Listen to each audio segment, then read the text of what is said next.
or jazz? Put the gun down before you kill someone.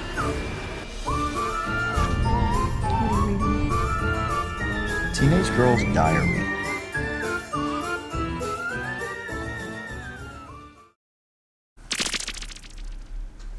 Hello, and welcome to a new episode of Dollar Store Driving.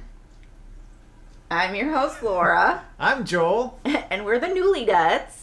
And today I have a little dog on my lap, because why not? That's Bailey. Yeah, we've got another dog wandering around. We record this in our home, so welcome to our life. If you hear barking or uffing or woofing or sniffing or whatever, that's one of the dogs, not the person we keep in the basement. Yes.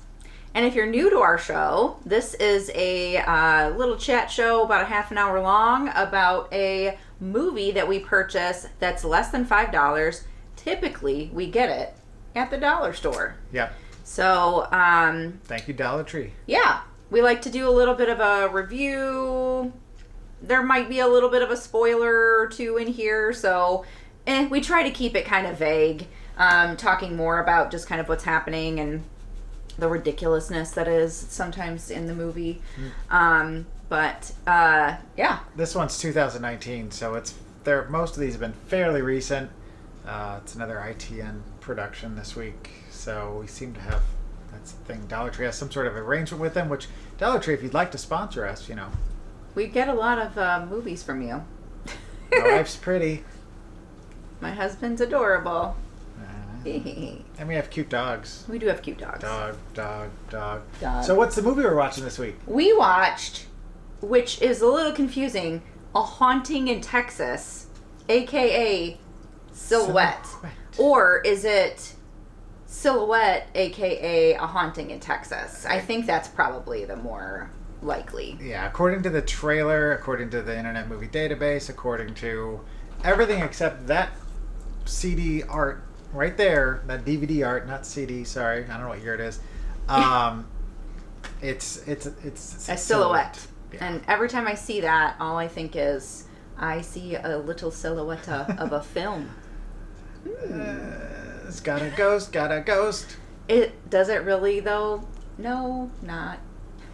I'm trying to does have Thunderbolts. No, it doesn't have Thunderbolts and No, lightning either. Thunderbolts. Just listen to the song Bohemian It's not Rhapsody. very, very frightening either. The song is more terrifying and good. Yeah, I actually We'll dug get the to music. that. I did. I dug the music in this film. So, do you want to tell us a little bit about, who directed and all that jazz? Got my notes here. I've tried to stay away from him, but the director is Mitch McLeod. He is the writer and director. He's done two other feature-length films, Arc and Novella. Arc has 7 out of 10. Novella has 8 out of 10. This one, not so much, 4.6. Right. But yeah, Wow. he's got a good track record. And, doing the writer-director thing. You got to give him some credit for that. 2019, as we said. And do you want to do the summary? Yeah. You want me to read it? Well, I love the front. It says, "Home is where the nightmares are." Yeah. So, it's after the passing of their young daughter, Jack and Amanda Harms set out into seclusion to begin their lives anew. Quickly upon their arrival, things go awry when the sins of their past come back to haunt them. I think that's a good synopsis of the movie. Yeah, their name is Jack and Amanda Harms.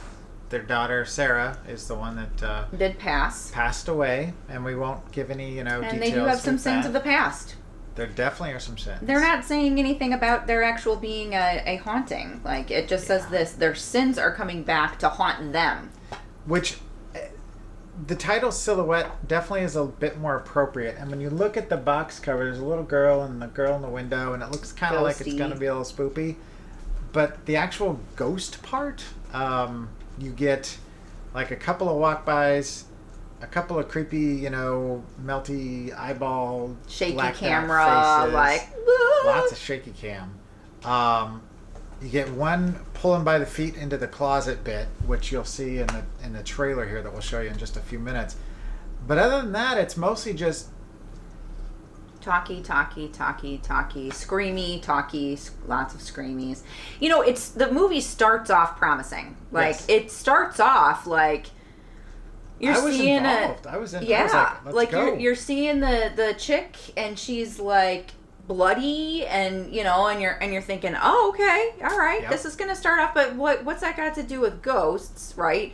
So, you know, that part was a little unusual. Like, okay, but yeah, I was like excited, right, when it first started. Music was good. I mean, it felt like a big budget like thing, and you know, you can be a small budget movie, and I mean, all the talking and the kind of slice of life stuff that was going on felt very much like a 1996 indie film, which I'm fine with, and I like a slow burn, and this was 2 hours of a very slow fuse, but the dynamite never went off. No. Yeah. If anything, it was a very confusing movie. But it did have a lot of promise. Like, from the get-go, we're like, okay, this girl's out in the field, she's covered in blood, the music's, you know, kind of big, and it is very emotional. Like, you get a sense that something is going on, something big is happening, and then it just fizzled. It just got twisted and confusing. The acting wasn't bad. Like, I didn't hate was good. The acting. I wasn't like a fan necessarily of like the cast itself. I mean, there was like a couple of parts that just were overacted a little bit. Would you say that that's accurate? Amanda's characterization, for the most part, that character was either pissed off, upset, or crying, screaming, or scared. Yeah, and like really rude to the neighbor. Yeah, there was no need for that. I mean, you figure out later why there was a kind of a reason behind it, but I don't know that it was necessary. You know, not at that point. No. Should we show the trailer so they can get a feel of like what we're kind of talking about? Yeah, Yeah, maybe. I'm not quite sure what to say about it at the moment, so maybe the trailer will jog us all a little bit in terms of what happened, because there's a whole lot of nothing. Yeah. Like the Jerry Lee Lewis song didn't say. It's a whole lot of nothing going on. Yes. So we're going to pause it, and then we'll be right back. You know, I can't wait for you to finally see it. I really think this is going to be the change I've been needing. Amanda. Yeah.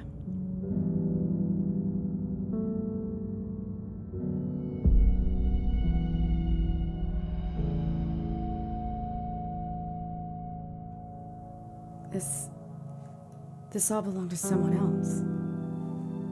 None of this is ours. Sweetie, this is what I was talking about. A fresh start. A new life. I mean, a second chance. This is it. It's all right here, right in front of us. I'm gonna be happy here, okay? I promise. I believe you.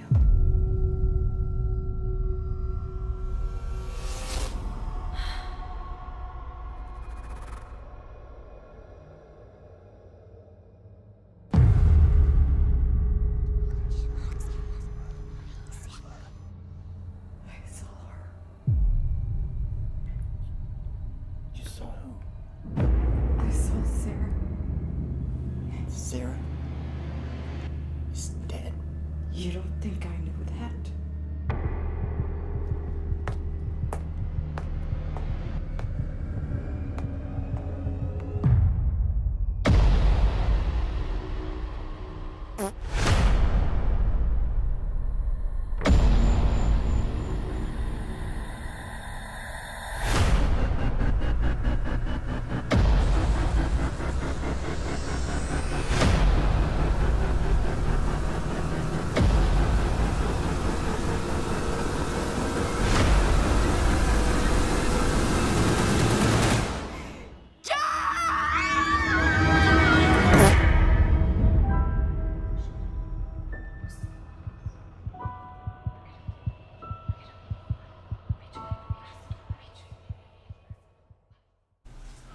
And we're back.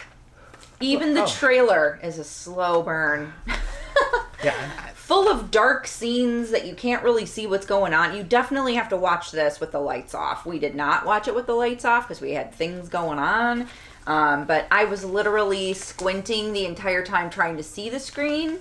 I know we don't have the like fanciest, equipment and stuff like that, but you should still be able to see. You know.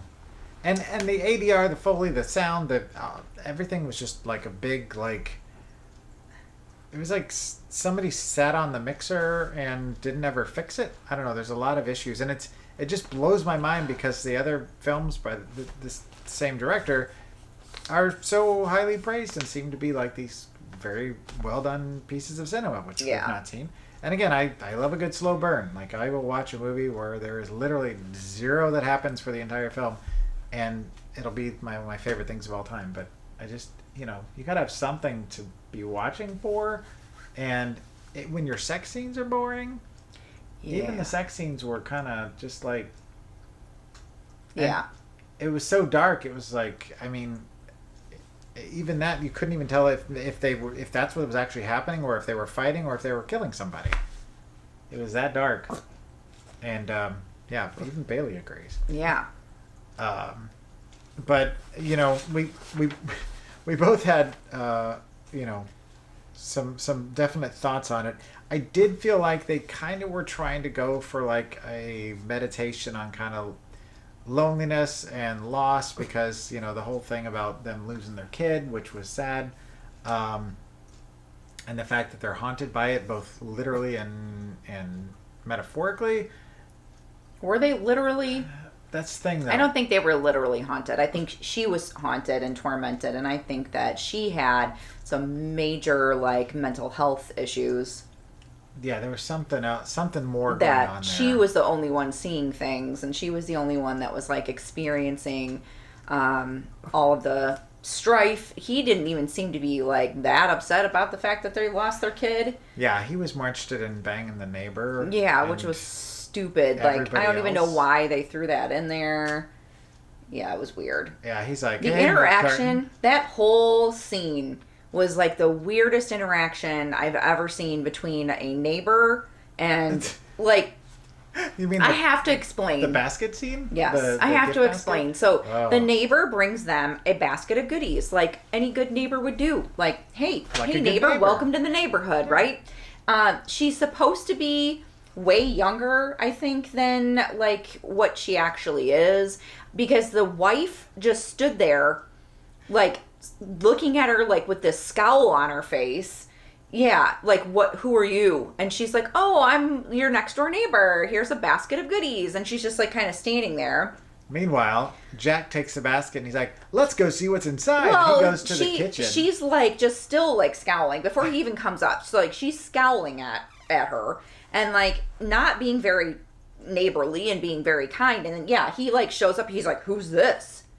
And then she's like, oh, this is the neighbor, I guess. And, like, the neighbor's just kind of standing there with a dumb look on her face.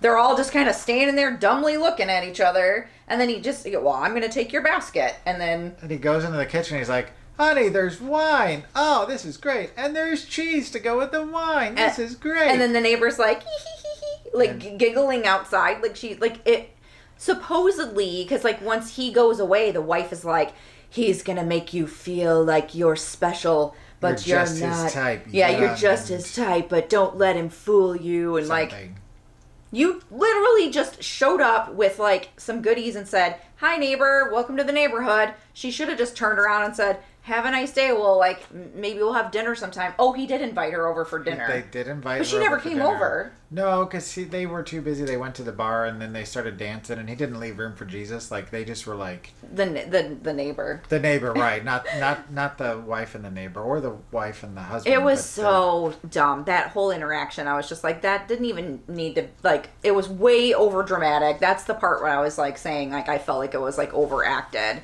Between the wife, like, just acting like this scarlet person, or whatever, like, she's got a scarlet letter on her or something like that, like, harlot is what I was trying to say, like, hussy, showed up at her door, right? And I'm like, why is she even, like, acting like that? It was just so bizarre. I mean, they literally could have cut about a half an hour at least out of the film. Yes. And it wouldn't have been missed because there was literally a conversation between the neighbor and the husband. They go to a bar. Well, he's at a bar and she's there with some girlfriends. Seems way too long. They end up sitting and having a drink together at a table in a very darkly lit bar, and they talk for at least 15 minutes maybe. Yeah. I don't know. It felt like a long time, and I was like, "Is this exposition? Is this important to the plot? Is it moving the story along?" There was nothing to it that was necessary.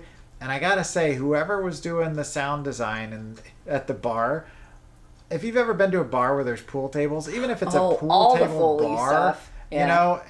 occasionally you hear the rack the ball, maybe where they rack them, or you hear, they hit a ball, or you hear a couple go into a pocket, but it's kind of sporadic. This is like somebody was back there with all of, like, they brought a 7-year-old to the bar, and they're like playing with the balls and hitting them around. But and it was the racking them same up noise, so it was like. but there were multiples. Like, it was layered of balls everywhere, and it. But at the same interval, so it was just like either that person is just back there doing trick shot after trick shot after trick shot after trick shot. It was just Something. It sounded like when you're paying more attention to the Foley noises and the sounds that are in the background rather than like the actual like characters and what they're talking about, you know that there's some issues with the movie. Yeah. This isn't the kind of movie where the balls should be the most important thing. Right. Yeah. I wrote here a little definition of what this movie felt like. I said it's like driving 25 miles an hour in a 75 mile per hour zone where the sun's out and there's no bad weather in sight, but your car is covered in ice and the interior smells like farts and antifreeze. I don't know what that means anymore, but I mean, you kind of summed it up best when I quoted her here where it says that was a dumb movie, and I feel bad saying that to. Oh yeah, Mitch McLeod, because and all the actors, because we always try to give everybody like the benefit of the doubt. The sound, like the music, fantastic. The look of the film when it was light out was great. I 100% believe that there probably is somebody out here like that is their favorite movie. They love Mitch McLeod movies. Yep. This is their favorite movie, so we apologize to you. And I get what not he was our going cup of tea. That is for sure. Not our cup of tea. I mean, I totally get what he was going for. I think he was just trying to give a sense of what it's like to lose somebody and then what the strain that puts on a marriage. But to try and make it into this kind of haunted duplex abstract thing or whatever they were they were in a house. Then like felt kind of duplexy. No, they were in the middle of nowhere. A very lonely duplex. A very lonely duplex. With lots of balls outside. There was no duplex. I don't understand why they even had to throw Texas in there. Like, at least it's for this name. You know what I mean? Like, a haunting in Texas. Like, maybe they mentioned that they were moving to Texas. Maybe. But, like, nobody had accents. Which I'm not saying you have to have an accent to live in Texas, right? Like, there's transplants all over the place. And I don't know if they moved from one city in Texas to another city in Texas. Or if... I don't remember any accents, yeah. And I don't remember them ever saying... Not even the neighbor, I don't think. And she lived there. Like, she's a native Texan. Yeah. I don't remember them ever being like... Hey, we just moved here from Seattle to Texas. What? Our dog. One of our dogs just rolled around on the floor and his hair is just... He's got some fun hair. Plus he's kind of splooting. But anyway, you can't see it, so you can't really appreciate it. But I appreciate it. Yes. And maybe we can insert a photo of Shaggy somewhere. I mean, you've seen Shaggy. If you've watched any of our previous episodes, you've seen Shaggy. Yeah. But or check out our YouTube channel at /at the Newlydeads on the tubes. And you can see plenty of videos with Shaggy. Some of them with Bailey. Some of them with our dog who passed away, Dexter. Yep. And a little bit of Lucy pops in. She's been in at least one of our videos so far in the background. But anyway, that's neither here nor there. That's just a side note. So, I mean, I don't know that I really have a whole lot more to say about it other than that I just... Yeah, I said lame, boring, not scary... annoying neighbor, aka cheese lady. Oh yeah, Joel and I had some fun with some cheese puns back and forth because he was so excited about the cheese. I was like, what did I say? Like, what was it about? Something about feta. Yeah. Yeah, there was a lot of Gouda ones going back and forth. Yeah, like, oh, this is a Gouda. Yeah, this cheese is so Gouda. I don't remember. It was funny though. Yes, that guy's Yeah. a monster. And hopefully this movie made Mitch some cheddar, because at $1.25, I don't know how much money you can make on it. You're probably losing it at that point. But, Yeah. So. Oh, yeah. What? Oh. What are we gonna vote or like do like the not vote, but like give it a rating? Oh, I was voting. Yeah, out of 5 what? I didn't even like come up with anything because there's literally nothing in this movie that like stuck out as something special. Well, you've got Cheese. Either How about- cheese or pool balls. How about 5 cheese baskets? Cheese baskets? You Ooh, know, that sounds gift good. basket. I or want whatever. cheese baskets. Yeah, Is it made of cheese, or is the cheese in the basket? cheese in the basket. Can the cheese basket be made of cheese? The more we're talking about this, the more I want cheese now. I know, I want cheese. Yeah. Well, please send us cheese. Don't send us cheese. Well, they don't know where to send it anyway. That's so, true. okay, so out of 5 cheese baskets, I'll give it a 1 only because the music was good, the actors were The quality of above the movie average, was and the fine, quality except was for fine. like I said, the darkness in it. So yeah, I'll give it a 1. Yeah. I agree. I'd give it a 1. I mean, cut a half an hour out of it and maybe make a couple of twerks. Tweaks. I said twerks. Twerks. Tweaks, yeah, and this could have been something more in the 3 range. Yeah. So I think they tried to do like a twisty ending and like it was twisty. We Yeah. were like, what the hell? yeah, it was a little bit of a shock. We're not ruining that for you. No. Run out and watch Silhouette. Run out and watch A Haunting in Texas, aka Silhouette. Yeah. Just watch the trailer and then say you did, because you got the basic gist Yeah. of it there. So at this part of the show, Joel is a horrorphile, right? Horrorphile. Would you call yourself a horrorphile? Yes. Yeah. Yeah. So he has watched a lot. What's wrong with saying horrorphile? No, I forgot to pick a movie. Oh. Well, come up with one on the fly. This Oh. is fun. Well, keep talking, and I'm going to have to think about this for a second. Yeah, so Yikes. Joel has I a didn't do my due plethora diligence. naughty Joel, a plethora of movies and stuff that he has watched, cataloged, and yeah, he has you do have a catalog, right, of movies that you have watched. Like you keep I do. like a journal kind of a thing, like but it's like a spreadsheet or something, right? I keep everything's written down. Yeah, I'm getting and he up has an because entire library over here, so that's where he just went. I got All it. right. So, Joel, what did you choose for them to... Instead of watching Haunting in Texas, Joel's recommendation would be to watch A Ghost Story, A Ghost Story. starring Casey Affleck and Rooney Mara. Excuse me. I'm not going to be able to read this That's okay. You don't have to. to see who just see who the director is, because I can't remember. Oh. This movie is the perfect kind of, again, what I think they were going for with the meditation on loneliness and loss. Casey Affleck's character passes away but continues to live in the house as a white sheet ghost. And Rooney goes on about her life, eventually getting over it, moving on, and it's kind of a abstract film, a little bit funky with the timeline and linear aspects of it, but it is just beautiful. And if you ever want to see Rooney Mara eat an entire pie in real time, this is your movie. If that's your thing, Is Sailor... Oh, wait. that happens. It's kind of... David Lowery? Does that sound That right? sounds right. Written But anyway, and directed. this made my heart hurt but happy. And if I was to give it 5 white sheet ghosts, I'm giving it 5 out of 5. Wow. So this was kind of what they were doing, but without the weird death thing at the end.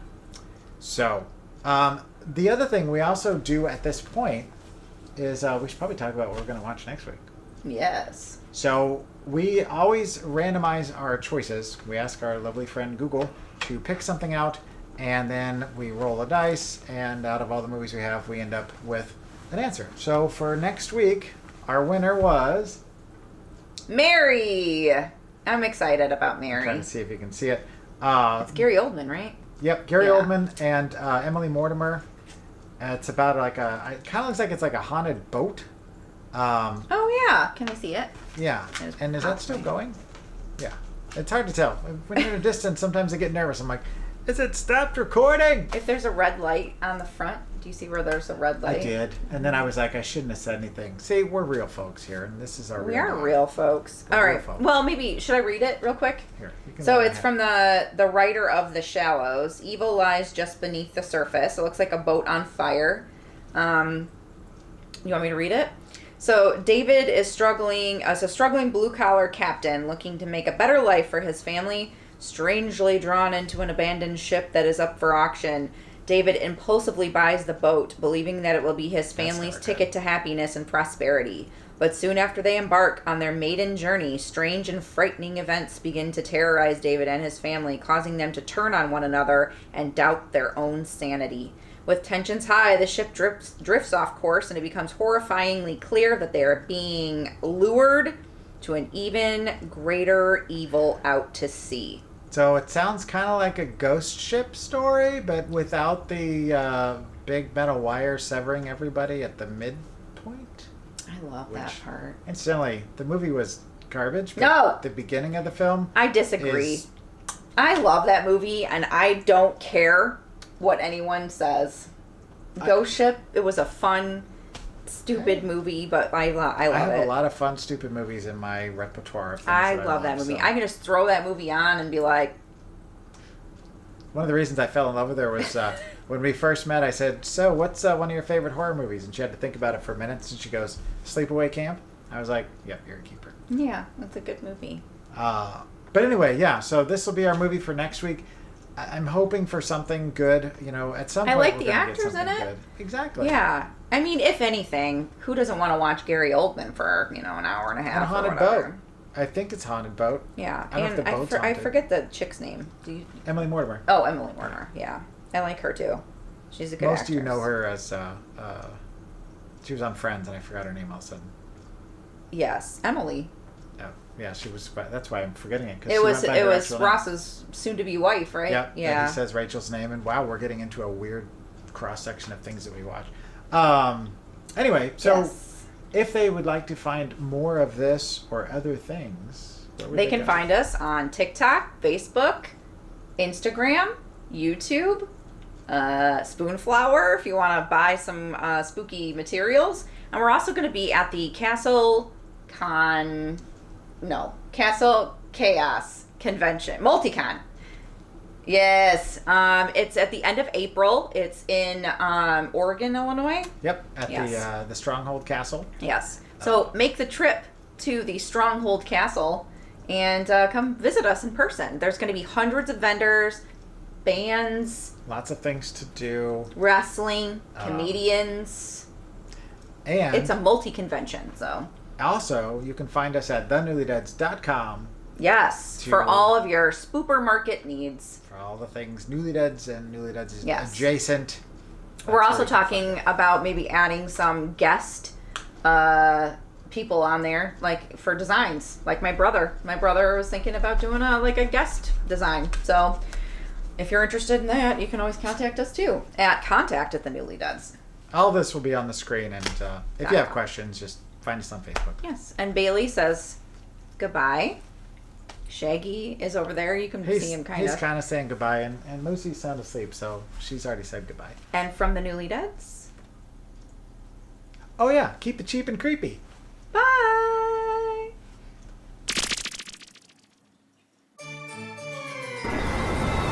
Go look after your mother and sister. Where are you going? We gotta finish this.